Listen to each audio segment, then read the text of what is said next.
PKP sudah, PKPB sudah, PKPP sudah, darurat pun sudah, semuanya sudah. Tapi kes COVID-19 terus melonjak, kluster baru terus bertambah. Mari kita tengok mengapa ini terus berlaku.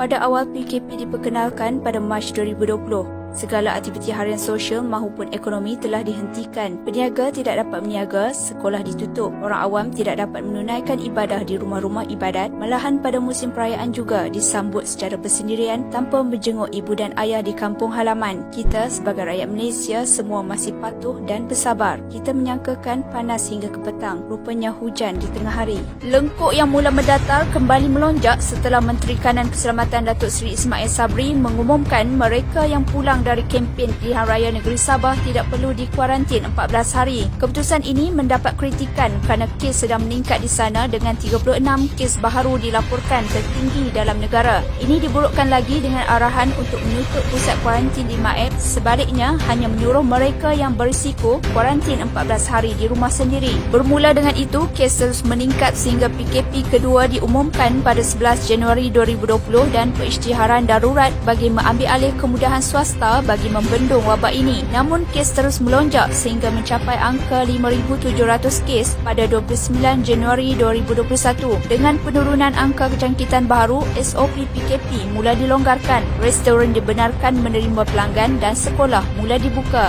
Pada 30 Mac 2021, Datuk Seri Ismail Sabri mengumumkan arahan bekerja dari rumah dibatalkan. Ini bermaksud sektor ekonomi akan beroperasi dengan kapasiti penuh.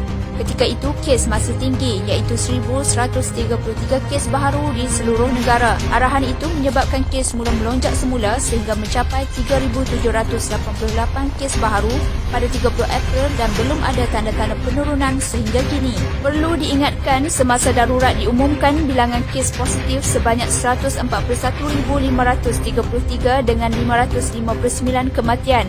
Selepas beberapa bulan, pada 1 Mei 2021, jangkitan terus meningkat kepada 411,594 kes dengan 1,521 kematian. Apa maknanya PKP dan darurat sekiranya hasilnya sedemikian?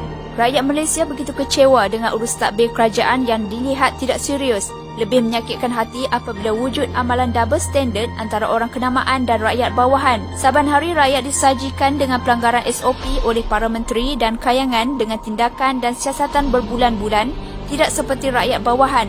Kompaunnya serta-merta. Sebagai contoh, kompaun RM50,000 yang dikenakan kepada peniaga burger, peniaga colek dan peruncit begitu mendapat perhatian orang awam. Sedangkan majlis perkahwinan selebriti terkenal akhirnya kompaun RM30,000 sahaja. Itu juga aktiviti yang melibatkan rentas negeri. Terdapat laporan berita wanita sayu kematian ayah dan 2 orang tua meninggal dunia ketika PKP. Sedangkan mereka tidak diberikan kebenaran rentas negeri semasa arwah sedang sakit sehinggalah mendapat sijil mati dan surat kebenaran kebumikan mayat menjadi bukti. Ini membakar kemarahan orang ramai apabila terdapat sesetengah selebriti yang seenaknya mendapat kebenaran rentas negeri untuk melancong, membeli belah dan menghadiri kenduri. Rakyat sudah lelah, kerja tiada, nak cari makan pun susah. Sedangkan menteri menayang gambar pergi umrah. Sampai bila keadaan kita sebegini?